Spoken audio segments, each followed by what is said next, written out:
नमस्कार, news for nation देख रहे हैं आप और मैं हूं सानिया आपके साथ। एक तरफ जहां सीट शेयरिंग को लेकर चर्चाएं तेज है, तो वहीं अंदरूनी अगर देखा जाए तो हर पार्टी में उम्मीदवारों के नामों को लेकर जो है गहन चर्चा चल रही है। और इसी बीच आपको बता दें कि आज संसदीय बोर्ड की बैठक होने वाली है राजद की, और उसमें उम्मीदवारों के नाम पर मुहर लग सकता है, जिसमें तेजस्वी यादव, लालू यादव सभी लोग मौजूद रहेंगे और उम्मीदवारों की घोषणा की जाएगी। चलिए इसके बारे में हम आपको विस्तार से बताते हैं।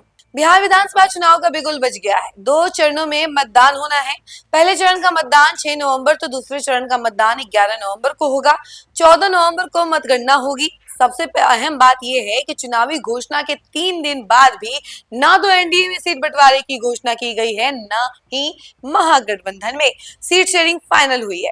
वहीं दोनों ही गठबंधन अपनी अपनी उलझन में फंसे हुए हैं। इसी बीच राजद ने 10 अक्टूबर को संसदीय बोर्ड की बैठक बुलाई है। इस अहम बैठक में कई अहम फैसले लिए जाएंगे। साथ ही लालू तेजस्वी प्रत्याशियों के नामों पर मुहर लगाएंगे। सूत्रों की माने तो राजद के 2 दर्जन विधायकों का टिकट कट सकता है। बताया जा रहा है कि तेजस्वी सिटिंग सांसदों का टिकट काट रहे हैं। यही नहीं, तेजस्वी यादवों की टिकट काट करके भूमियार और राजपूत जातियों को टिकट देने पर जोर दे रहे हैं। बता दें कि 10 अक्टूबर यानी आज राजद के संसदीय बोर्ड की बैठक होगी। तो संसदीय बोर्ड की बैठक में राज्य संसदीय बोर्ड और केंद्रीय संसदीय बोर्ड के सदस्य शामिल होंगे। बैठक में उम्मीदवारों की सूची पर अंतिम मुहर लगेगी। सूत्रों की माने तो प्रत्याशियों की अंतिम सूची को राजद सुप्रीमो लालू यादव को भेजा जाएगा।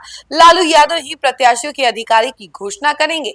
राजद सूत्रों की माने तो राजद ने महागठबंधन में 3 उप मुख्यमंत्री बनाए जाने का प्रस्ताव रखा है। सीट शेयरिंग के फॉर्मूले को देखा जाए तो राजद करीब 125 सीटों पर चुनाव लड़ेगी। कांग्रेस 50 से 55 सीटों पर, वाम दल 25 सीटों पर चुनाव लड़ सकती है और बचे 38 सीटों में से पशुपति पारस और रालोजपा, मुकेश सहनी की और वीआईपी पार्टी और झारखंड मुक्ति मोर्चा को दी जाएगी। सूत्रों की माने तो प्रत्याशियों की अंतिम सूची को राजद सुप्रीमो लालू यादव को भेजा जाएगा और लालू यादव ही प्रत्याशियों की आधिकारिक घोषणा करेंगे। राजद सूत्रों की माने तो राजद ने महागठबंधन में 3 उप मुख्यमंत्री बनाए जाने का प्रस्ताव रखा है। सीट शेयरिंग के फॉर्मूले को देखा जाए तो करीब 125 सीटों पर चुनाव लड़ेगी। कांग्रेस 50 से 55 सीट पर और वाम दल 25 सीट पर चुनाव लड़ सकती है। बचे 38 सीटों में पशुपति पारस की रालोजपा, मुकेश सहनी की पार्टी वीआईपी और झारखंड मुक्ति मोर्चा को दी जाएगी।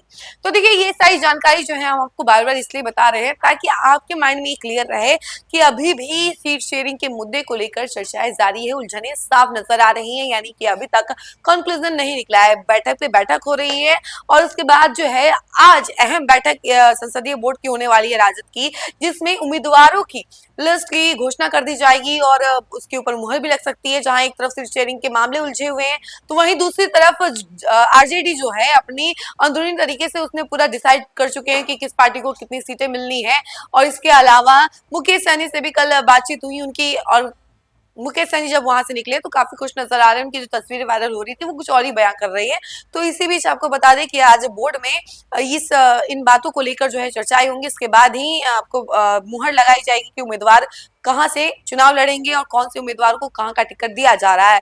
तो एक तरफ जहां अभी तक सीट शेयरिंग की घोषणा नहीं की गई है, तो वहीं दूसरी तरफ टिकट का घोषणा कर दिया जाएगा आरजेडी की तरफ से। आपकी क्या राय है, कमेंट सेक्शन में जरूर बताइएगा और देखते रहिए न्यूज़ फॉर नेशन। धन्यवाद।